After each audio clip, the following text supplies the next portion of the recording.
코로나 시대에 떠오르는 화두 가운데 하나가 있다면 여러 가지가 있겠지만 그 중에서도 저는 가정이라고 하는 것을 꼽고 싶습니다.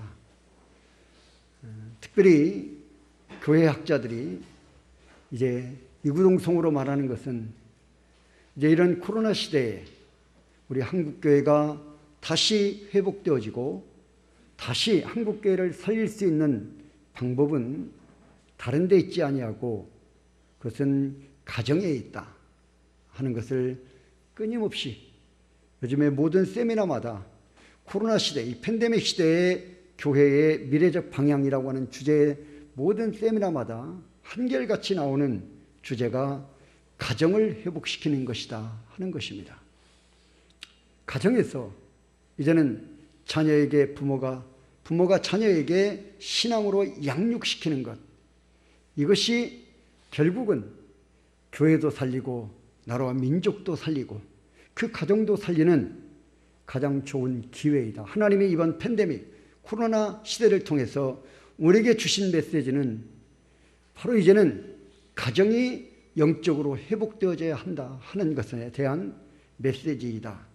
이것이 이구동성으로 말하는 목사님들과 교회 학자들의 진단입니다.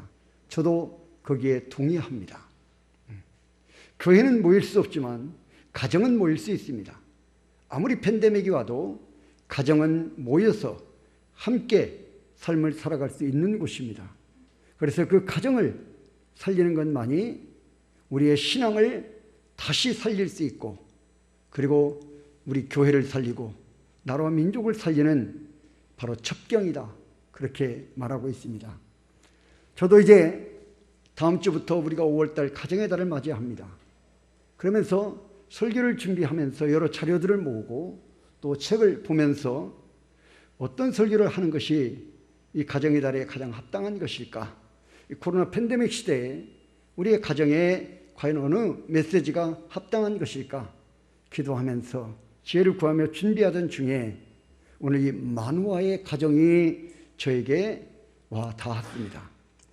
여러분, 마누아의 가정에 하나님이 자녀를 주셨는데요, 그 자녀의 이름은 삼손입니다. 우리는 삼손에 대해서는 익히 잘 알고 있습니다. 머리가 길었다. 그래서 정말 싸움에 능한 자이다. 힘이 장사였다. 그냥 블레셋을 나귀 턱뼈 하나로 다 때려 물리쳤다. 그리고 이스라엘 백성들을 구원했다. 그런데 드릴라라고 하는 여인에게 빠져서 결국 머리가 잘리고 눈이 뽑힌 채 어떻게 됩니까? 그 블레셋의 노예로 끌려갑니다. 그래서 맷돌을 돌리는 처참한 신세로 전락했다가 마지막에 그 기둥을 부여잡고 하나님 앞에 기도해서 하나님 마지막 나에게 은혜를 주세요 해서 하나님이 그 기도를 들어 응답하심으로 그 삼손을 조롱하고 하나님을 조롱하는 블레셋 무리들을 완전히 이제는 멸망시켰다 하는 내용이 삼손에 대한 내용이다. 그래 우리는 영화로도 알고 있고 드라마로도 알고 있고 삼손에 대한 내용은 잘 알고 있습니다. 그러나 그의 부모, 즉 오늘 성경에 나오고 있는 마누아라고 하는 그리고 그가 어떤 가정 속에서 성장했는가에 대한 내용들은 우리가 익히 잘 관심을 갖지 못한 것 같습니다. 저도 가만히 돌아보니까 저도 30년이 넘게 교육자 생활을 하면서 삼손에 대한 설교는 많이 했지만 삼손에 대한 것도 많이 소개했지만 그러나 그 아버지, 어머니 그 가정에 대한 내용은 한 번도 설교를 해본 적이 없었던 것 같아요. 오늘은 이 삼손의 가정으로 그 부모로 우리가 한번 돌아가 보고자 합니다. 오늘 본문에는 마누아라는 사람이 등장하죠. 마누아의 가정에는 오늘 성경에 보면 자녀가 없었습니다. 오랜 결혼을 했는데 가정을 이루었는데 오랜 시간 동안 자녀가 없었다. 그래서 그것이 이 가정의 가장 큰 기도의 제목이었고 소원이었다 하는 것입니다. 가문의 대를 잇고 부모의 노년을 책임질 자식이 없다는 것은 당시 사회적 배경을 고려했을 때 마누아의 가정에는 큰 어려움에 처하게 된 것입니다. 마누아는 이 문제를 놓고 매일 고민했을 것입니다. 그러던 어느 날 마누아의 아내에게 오늘 성경에 보면 여호와의 사자가 찾아왔습니다.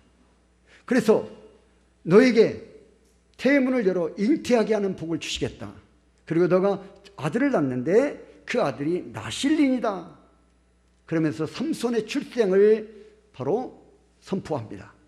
여러분, 이때 드려진 마누아의 기도는 그가 가지고 있던 하나님을 향한 신앙의 자세를 우리에게 잘 보여주고 있고, 오늘 우리도 마누아의 기도를 통해서 우리의 신앙을 점검해보는 그런 시간이 되어져야 한다는 메시지를 우리에게 주고 있다는 것입니다. 특별히 5월 가정의 달을 앞두고 오늘 본문의 주인공 마누아의 기도에 대한 하나님의 응답은 우리가 그리스도인의 가정을 어떻게 세울 것인가, 특별히 그리스도인의 가정에서의 부모의 역할, 자녀를 향한 부모의 역할이 어떤 것인가를 깨닫게 해주는 아주 중요한 메시지를 담고 있다 하는 것입니다. 오늘 본문을 중심으로 마누아의 자녀 양육이 주는 지혜라는 제목으로 함께 말씀의 은혜를 받고자 합니다. 첫 번째, 마누아는 가장 먼저 하나님의 사람을 다시 한번 만나게 해달라라고 기도하고 있습니다. 여러분, 오늘 본문 8절입니다. 우리 다 같이 한번 읽어보겠습니다. 시작. 마누아가 여호와께 기도하여 이르되 주여 구하옵나니 주께서 보내셨던 하나님의 사람을 우리에게 오게 하사. 무슨 말입니까? 여러분, 자식을 갖게 될 것이라는 이 첫 번째 여호와의 사자를 만났던 사람은 누구냐? 그것은 바로 마누아가 아니라 그의 아내였다는 것이에요. 그의 아내에게 찾아가서 여호와의 사자가 삼손을 잉태하고 낳게 될 것이다 라는 것을 선포했다는 것입니다. 성도 여러분, 그것으로도 충분하지요. 그런데 그는 다시 한번 하나님의 임재를 간구하고 있다는 것이에요. 자, 성도 여러분, 하나님 다시 한번 오셔서 나에게도 알게 하소서. 이런 욕심은 어떻습니까? 이것은 헛된 것이 아니고 그것은 바람직한 욕심이라는 것이에요. 다른 사람을 통해서 듣는 하나님의 이야기도 귀하지만 내가 직접 경험하는 하나님의 임재는 더 귀하고 감동적이어서 더 오래 기억할 수 있는 신앙이 되어진다는 것입니다. 내 것이, 내 신앙, 내 것이 되어지는 그런 은혜를 우리가 누릴 수 있게 된다는 것이에요. 아내에게 찾아가서 말한 것으로도, 하나님 말씀해 주신 것으로도 충분하지만 마누아는 여호와의 사자가 자신에게도 찾아와서, 자신에게도 여호와의 사자가 그 하나님의 계시의 음성을 들려주기를 간절히 소망했다는 것이에요. 여러분, 우리 교회가 간증 집회하지 않는 이유 제가 말씀드렸죠. 언제까지 다른 사람이 받은 은혜를 전해 듣고 감격하고 있어야 하는가? 다른 사람에게 임하신 하나님의 은혜가 오늘 나에게 임할 줄로 믿습니다. 여러분, 저도 제가 이 투병 생활을 하기 전에 그런 간증들 많지 않습니까? 암을 극복했다, 이런 간증들이 참 많습니다. 그럴 때는 저에게 별로 와닿지 않았어요. 또 한편으로는 대단한 하나님의 은혜가 임했구나, 그렇게 생각을 했습니다. 그런데 제가 1년여 동안 이렇게 투병 생활을 하고 또 이렇게 치유의 과정들을 경험해 보니까, 그러면서 그 가운데 저에게 찾아와서 주셨던 하나님의 은혜, 하나님의 음성, 하나님의 말씀, 하나님의 능력의 역사하심을 제가 경험하고 보니까 두 가지의 현상이에요. 하나는 그런 간증이 대단한 것이다, 대단한 것이다 하는 것과, 또 하나는 무엇입니까? 저 정도 가지고 그래. 왜? 나에게는 더 큰 하나님의 은혜가 임했는데, 나에게는 더 놀라운 하나님의 역사가 임했는데, 나에게는 더 확실하고 더 분명한 하나님의 말씀이 나에게 임했는데, 저 정도 가지고 그래. 엊그제 국민일보의 미션란에 그 어느 목사님이 써놓은 그 간증이 있었어요.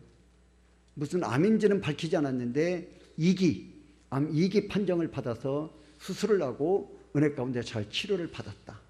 그러면서 그것에 대하여 아주 장황하게 그 치료의 과정을 통해서 임한 하나님의 은혜를 막 써놨어요. 그래서 제가 보고 암 2기 가지고 나는 훨씬 더 심했는데 나에게 임한 하나님의 은혜가 더 그러면 크고 놀라운 것이다.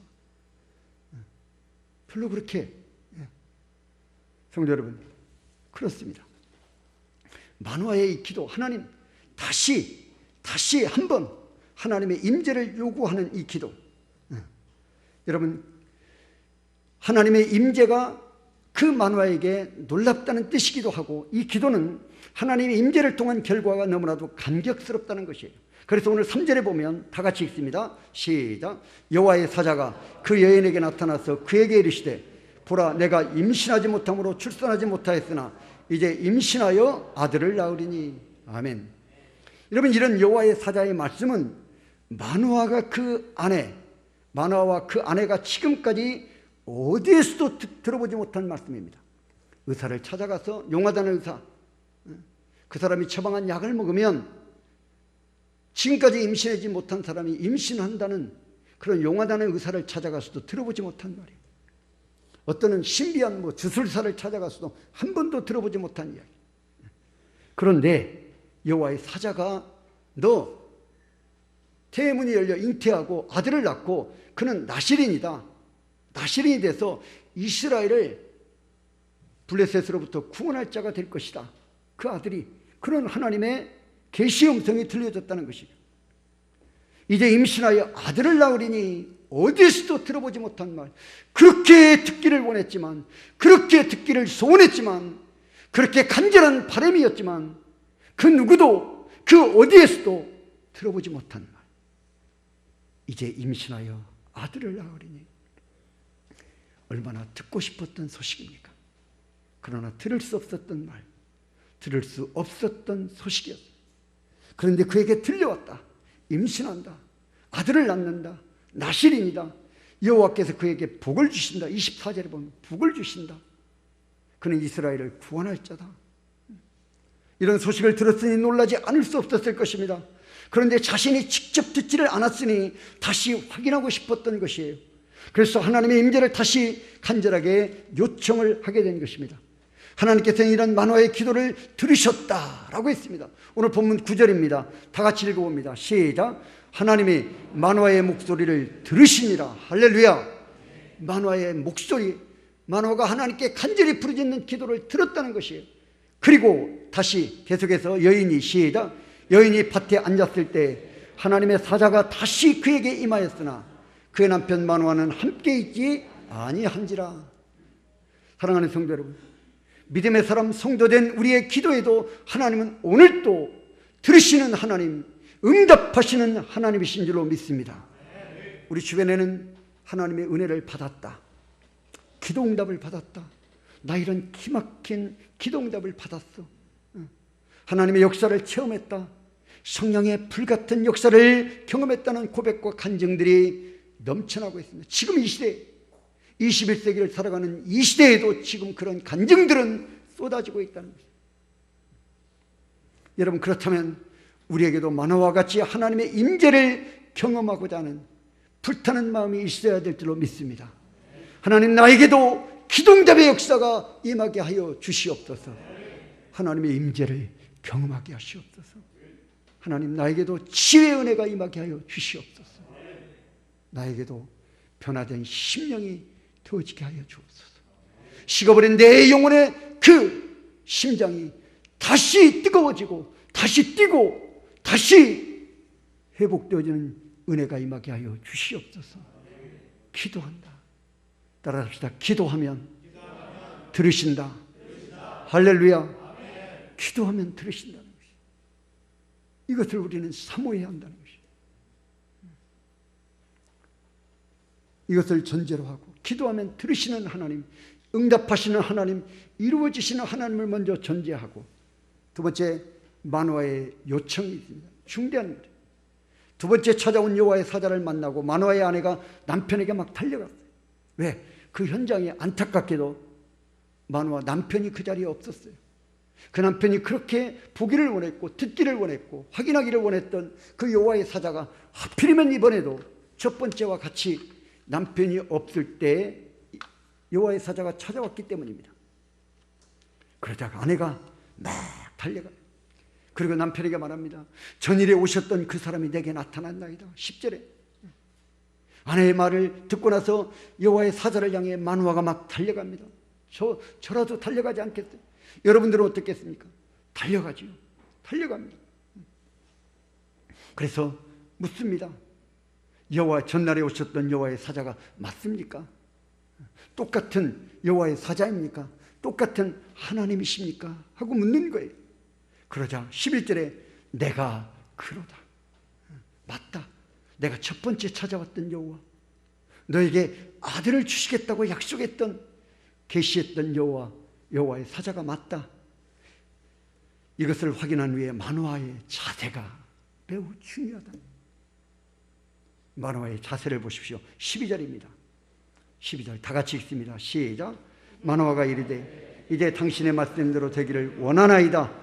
이 아이를 어떻게 기르며 우리가 그에게 어떻게 행하리이까. 할렐루야.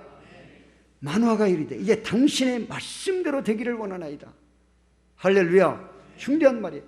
당신이 아기를 갖지 못했던, 아이를 낳지 못했던, 그래서 모든 불행을 안고 있었던 우리의 가정에 자녀를 주시겠다고 약속했던 그 약속이 그대로 그 말씀대로 이루어지기를 원하나이다. 성도 여러분, 이거죠. 하나님의 말씀이, 이 속에 담겨진 하나님의 말씀이 나에게 이루어지기를 원하나이다. 할렐루야. 모세에게 임하였던 하나님의 은혜, 다윗에게 임하였던, 다니엘에게 임하였던, 아브라함에게 임하였던, 여호수아에게 임하였던, 갈렙에게 임하였던 모든 하나님의 은혜가 나에게 임하기를 원하나이다. 그대로 이루어지기를 원하나이다. 그러면서 그 다음에 두 번째입니다. 그대로 이루어지기를 원해서 자녀를 낳게 되면 이 아이를 어떻게 기르며 우리가 그에게 어떻게 행하리까. 제가 묵상하던 중에 이 말씀이 저에게 강렬하게 와닿았어요. 제가 오늘 이 설교를 하는 이유가 바로 이 말씀입니다. 이 아이를 어떻게 기르며 우리가 그에게 어떻게 행하리까. 여러분 정말 오랫동안 기다리던 아이지 않습니까? 대부분의 사람은 아이를 갖게 되면 이름부터 고민합니다. 태명을 먼저 짓기도 합니다. 여러분 우리 교회도 꿀보기가 있고 샬롬이가 있습니다. 꿀보기는 장지수 목사님과 우리 김소희 전사님의 자녀, 이제 5월달에 태어납니다. 그 자녀의 딸입니다. 딸. 이미 그 성별이 나왔습니다. 둘째가 지금 태어나는데 딸입니다. 딸을 이미 태명을 지어놨는데 태명이 뭐냐 했더니 꿀복이라고 해요. 꿀복. 꿀처럼 단 복을 받는 아이, 꿀처럼 단 복을 안고 오는, 가정으로 안고 오는 아이, 뭐 이런 해석입니다. 여러분 또 이영근 목사님, 윤지혜 전사님 늘 안타까운 시선으로 바라봤는데 하나님이 잉태하는 복을 주셨습니다. 올해 11월 달에 태어납니다. 이야기하지 않던가요? 이 기쁜 소식을 우리 막 축하하고 우리 사무실에서는 막 그랬습니다. 윤재선은 막 쑥스러워서 이러고 있는데 그 집에 아이는 태명을 지었습니다. 그 집도 뭡니까? 샬롬이. 아침에도 제가 확인했습니다. 샬롬이 건강하지요? 샬롬이. 주님이 주시는 평안을. 그 집은 계속 싸웠나 다퉜나 어쩌는지는 모르겠는데 샬롬이라고 이름을 지었어요. 샬롬이. 태명입니다. 여러분 하루에도 수십 번씩 새로운 이름을 지어냅니다. 저도 손녀가 태어났잖아요. 우리 권장로님 손녀 둘째 손녀 축하드립니다. 태어났는데 이름을 저보고 지어달라는 거예요. 그래서 제가 이름을 계속 지었습니다. 제가 보기에는 정말 좋은 이름인데 마음에 안 든다는 거예요. 그래서 제가 한 20개 이름을 지은 것 같아요. 20개. 그런데 그 20개 이름 중에도 마음에 드는 게 없다는 거예요. 제 딸이. 아빠 새롭게 지어봐. 그 제가 그랬어요. 이제 니네가 지어. 이제는 아빠는 더 이상 이제 뭐 만들어낼 이름이 없다. 그럼 니네가 지어. 니네가. 아직 태어나지도 않는 아이가 피아노를 치거나 태권도를 하거나 뭐 교수가 되거나 뭐가 되거나 이런 상상하고 꿈을 꿉니다. 여러분 어떻게 교육하고 양육할지 책과 미디어를 통해서 그 아이를 어떻게 양육할지를 계획하기 시작합니다. 그런데 마노아는 하나님 주신 아들 삼손이 이런 사람이 되었으면 좋겠습니다 라고 기도하지 않았다는 것이죠. 중대한 기도하지 않아. 그렇게 소원하지 않았다는 것이에요. 도리어 그 아이에게 우리가 어떻게 해야 할지, 부모로서 이제 우리가 부모가 되는데 하나님이 주신 그 자녀 삼손 앞에 우리가 어떻게 해야 할지 여호와의 사자가 자신에게 가르쳐 주어야 한다. 자식도 주었으니 그 자녀를 하나님이 주신 목적에 합당하도록 나시린이지 않습니까? 이스라엘을 구원할 자입니다. 그런 자로 양육할 수 있는 방법 또한 가르쳐달라는 것입니다. 방법 또한. 여러분, 진실한 겸손이고 진실함이 삼손을 가장 잘 아시는 하나님, 자신에게 가장 좋은 것을 주실 수 있는 하나님께 삼손은 도움을 요청하고 있다는 것입니다. 왜? 한 번도 아비가 되어본 적이 없어요. 한 번도 자녀를 길러본 적이 없어요.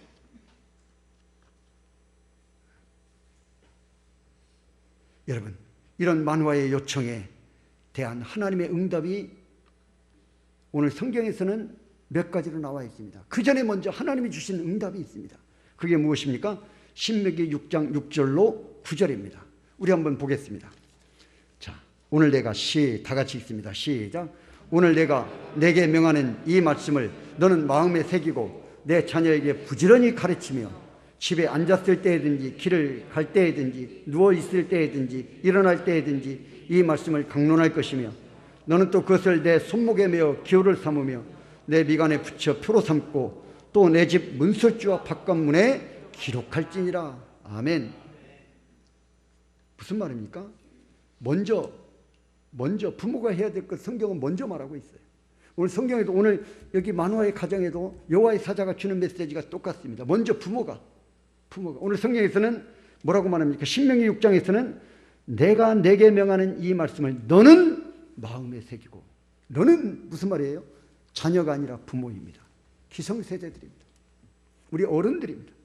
어른들이 먼저 여호와의 말씀을 먼저 마음에 새기고 그 다음에 내 자녀에게 부지런히 가르치라. 부지런히 가르쳐야 한다. 그 부지런히가 어떤 모습입니까? 집에 앉아있을 때든지 길을 갈 때든지 누워있을 때든지 일어날 때든지 이 말씀을 강론해라. 손목에 메어 기호를 삼고 가죽띠에다가 하나님의 말씀을 써서 여기다 감으라는 것이, 그리고 이마에 족두리처럼 된 이마에다가 족두리처럼 된 것을 달아서 그 안에 말씀을 새겨서 넣으라는 것입니다. 아예 머릿속에 하나님의 말씀이 딱 박혀 있어야 한다는 뜻입니다. 왜 이렇게 교육하라는 것일까? 왜 이렇게 교육하라는 것일까? 여러분, 여기 중대한 것은, 자, 또 계속해서 하나님이 주시는 오늘 우리 만화의 가정에 주시는 하나님의 응답이 있습니다. 무엇입니까? 자, 보십시오. 자녀에게 여호와의 신앙을 반드시 교육하여 계승해야 한다. 자, 오늘 성경에서 말합니다. 그가 내게 이르기를 보라, 내가 임신하여 아들을 낳으리니 이제 포도주와 독주를 마시지 말며 어떤 부정한 것도 먹지 말라. 7절에 여러분, 이 말씀은 부모에게 주시는 말씀이에요. 마누아, 너 그리고 내 아내, 먼저 너희가 임신하여 아들을 낳을 때 포도주와 독주 마시지 말고 어떤 부정한 것도 먹어서는 안 된다, 이 말이에요. 여러분, 그러면서 끊임없이 신명기서 6장에서는 무엇을 말합니까? 네 가지를 말합니다. 첫째는 하나님을 가르쳐라.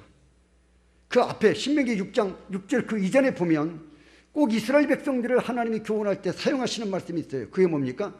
내가 종되었던 애굽에서 구원하신 여호와 하나님, 이 말씀을 꼭 먼저 하고 있어요. 하나님이 어떤 분이신가를 알아야, 너희의 구원자시다, 너를 살리시는 분이시다, 너를 영원한 천국에 인도하시는 분이시다, 너의 인생의 주인이시다, 역사의 주인이시다. 누가? 여호와 하나님이. 이건 먼저 분명히 가르치라는 것입니다. 두 번째, 하나님을 어떻게 섬겨야 될 것인가를 가르치라는 거예요. 그게 레위기예요.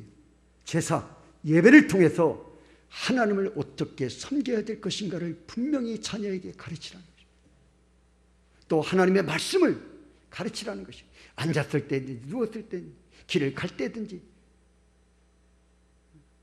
손목에 하나님의 말씀을 메어서 기록해서 머리에 하나님의 말씀을 새겨놓는 것입니다. 하나님의 말씀을 가르쳐라. 그리고 하나님 말씀대로 실천하며 사는 삶을 살도록 가르치는 이것이 하나님께 영광된 삶이 되어진다.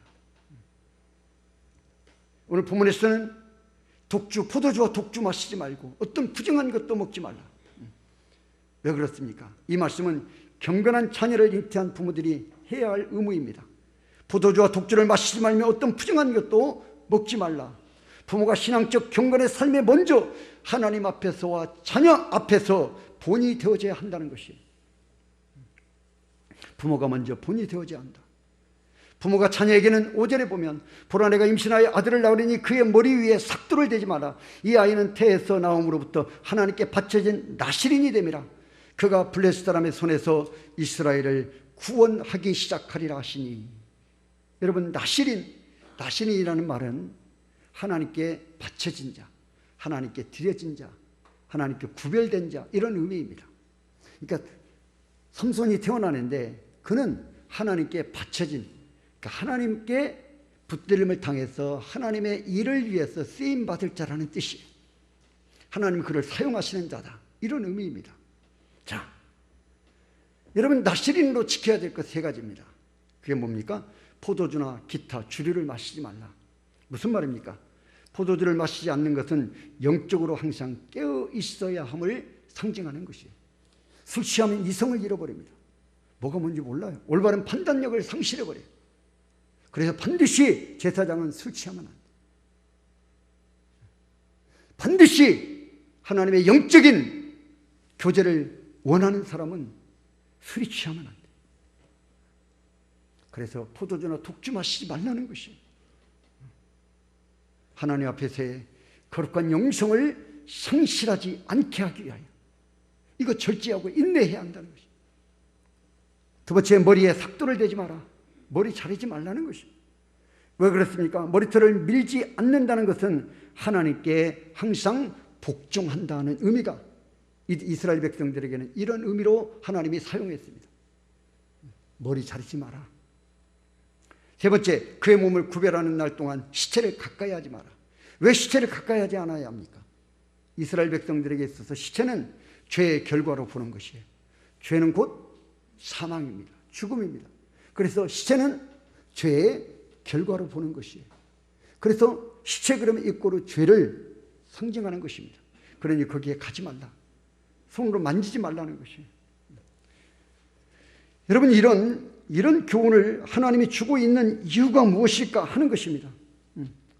이유가 무엇일까? 자, 오늘 신명기 6장으로 돌아가 봅니다. 여기 신명기 6장을 영상 한번 보여주세요. 신명기 6장에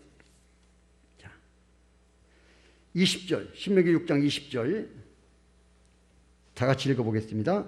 자, 후일에, 시작. 후일에 내 아들이 내게 묻기를 우리 하나님 여호와께서 명령하신 증거와 규례와 법도가 무슨 뜻이냐 하거든. 자, 이 말씀은 지금 부모를 통해서 하나님의 말씀을 가르쳤던 부모가 하나님이 어떤 분인가를 가르쳤어요. 하나님을 어떻게 섬길 것인가를 가르쳤어요. 하나님을 믿는 자들은 하나님의 말씀을 어떻게 지키며 살아가야 될 것인가를 가르쳤어요.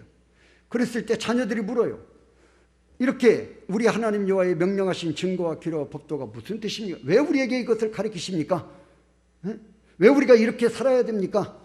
왜 우리가 하나님의 말씀을 배우고 우리가 하나님을 섬기며 하나님의 은혜 가운데 우리가 이렇게 살도록 때로는 세상의 것들을 인내하고 절제하고 멀리하고 피하고 우리가 왜 이렇게 살아야 합니까? 라고 묻는다면 자, 21절부터 쭉 있습니다. 시작. 너는 내 아들에게 이르기를 우리가 옛적에 애굽에서 바로의 종이 되었더니 여호와께서 권능의 손으로 우리를 애굽에서 인도하여 내셨나니 곧 여호와께서 우리의 목전에서 크고 두려운 이적과 기사를 애굽과 바로와 그의 온 집에 베푸시고 우리 조상들에게 맹세하신 땅을 우리에게 들어가게 하시려고 우리를 거기서 인도하여 내시고. 거기까지. 여러분, 무슨 말입니까? 하나님이 우리를 구원해서 이제는 우리는 옛것은 지나가고 이제 우리는 무엇이 되었다? 새 것이 되었다. 우리는 이제 더 이상 죄에 속한 자, 애굽에 속한 자가 아니다.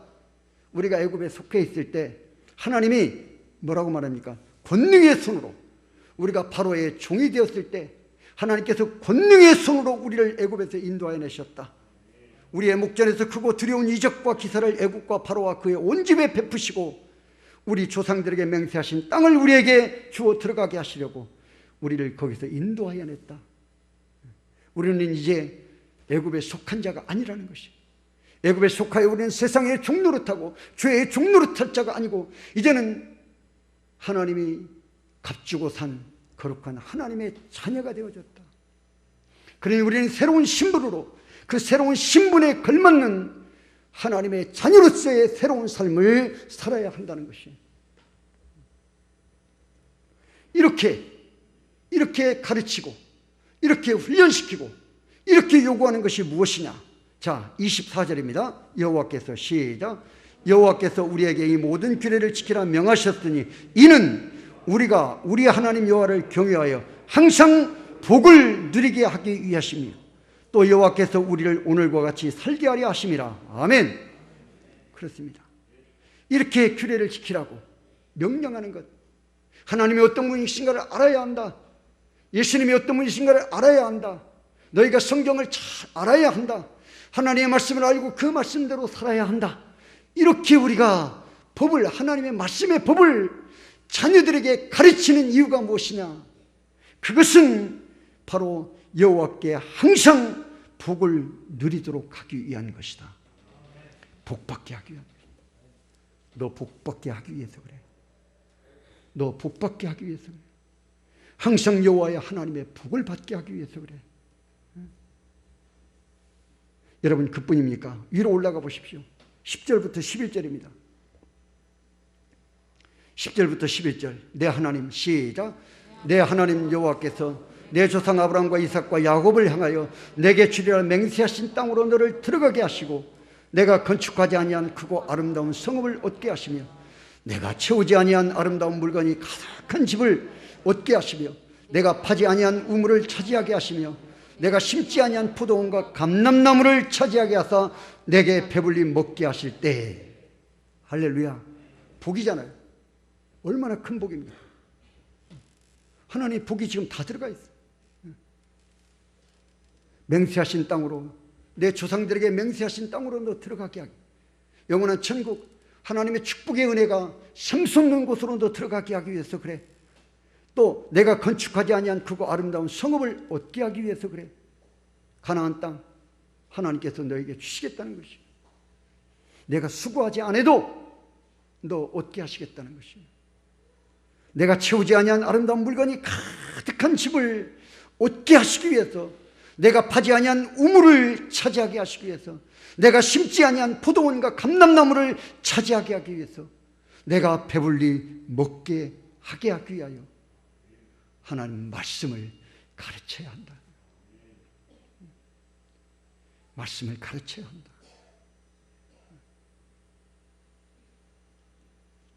우리 자녀들을 성공시키기 위해서 우리 부모들이 얼마나 노심초사합니까? 얼마나 많은 인생의 에너지를 쏟아붓습니까?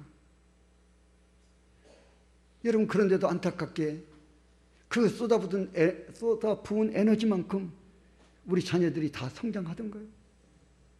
기대했던 것만큼 성장해 주던가요?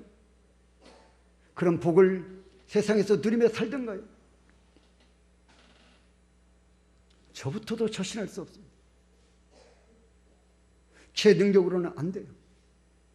저는 항상 자녀들에게 이야기해요. 우리는 할 수 없다. 우리는 해줄 수 있는 게 없어. 너에게 해줄 수 있는 분은 하나님의 은혜밖에 없다. 하나님께 물어라. 하나님께 집중해라. 하나님께 나아가라. 하나님을 붙잡아라. 하나님께 소원하라.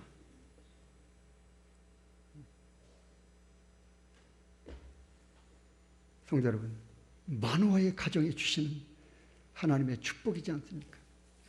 이것은 비단 만화에게만 주시는 하나님의 축복이 아닙니다. 오늘 이 시대에 우리에게 주시고자 하시는, 우리 자녀들에게, 우리 가정에게 주시고자 하시는 하나님의 축복의 말씀인 줄로 믿습니다.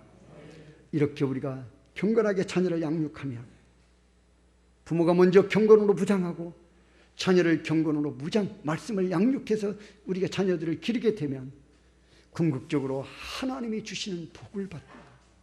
복을 받는다. 여러분 오늘 본문에도 복을 받는다. 복을 받는다. 사랑하는 성도 여러분, 이 시대의 나실인이 누구입니까? 이 시대의 마누아 부부가 누구입니까? 나실인 우리의 자녀 마누아 부부는 자녀를 둔 우리 부모들이지 않습니까? 오늘 우리 자신들입니다. 여러분 나실인 이 시대의 나실인 우리 자녀들입니다. 이 시대의 마누아의 부부 우리 어른된 우리 자신들입니다. 오늘 하나님께서는 우리에게 나실인된 귀한 자녀를 주셨고 우리를 부모가 되게 하셨습니다. 어린 자녀의 성장에는 부모의 역할이 절대적입니다. 부모가 어떤 자녀관으로 그림을 그려내냐에 따라 작품이 될 수 있기도 하고 명품이 될 수 있기도 하고 또 명품이 되지 못하는 경우도 있다는 사실이에요. 우리도 오늘 삼손을 향한 하나님의 말씀처럼 블레셋 사람 손에서 이스라엘을 구원할 자로 우리 자녀들을 양육하기를 하나님은 원하셔서 우리에게 자녀를 주셨다는 것이에요. 그 자녀를 기를 수 있는 능력이 부족함이 우리에게 있다는 것 아셔요. 그래서 하나님 그 모든 것들을 어디에 담아두셨느냐? 살아계신 하나님의 말씀 속에 이 말씀의 길로 가면 된다는 것이에요. 이 말씀이 지혜가 되면 된다는 것이에요. 이 말씀으로 자녀를 무장시키면 된다는 것이에요. 내가 아니라 내 지식, 내 경험이 아니라 내 능력이 아니라 하나님으로 무장시키면 된다는 것이에요.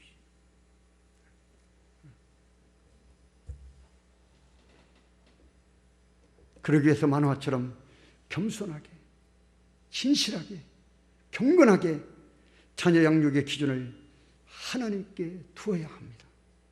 하나님, 이 아이에게 우리가 어떻게 행하여야 하오리까? 여러분 오늘 본문 12절입니다. 우리 다 같이 한번 읽어보고 마치겠습니다. 시작. 만화가 이르되 이제 당신의 말씀대로 되기를 원하나이다.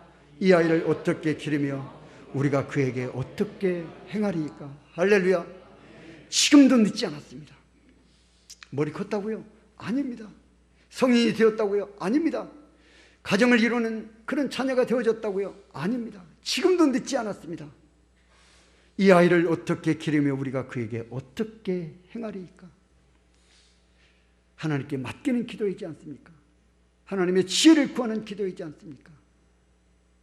오늘 우리도 이런 기도를 통해서 이런 만화의 부모가 되어져서 우리의 자녀들을 정말 경건한 이 시대의 나라와 민족을 구원할 자로, 이 시대에 무너진 영적인 질서를 회복시키고, 이 시대에 무너진 교회를 회복시키고, 이 시대에 무너진 도덕과 윤리와 양심을 회복시키고, 정치, 경제, 교육, 문화 모든 것들을 다 회복시킬 수 있는 우리 리더된 자녀들이 양육되어야 되지 않겠습니까?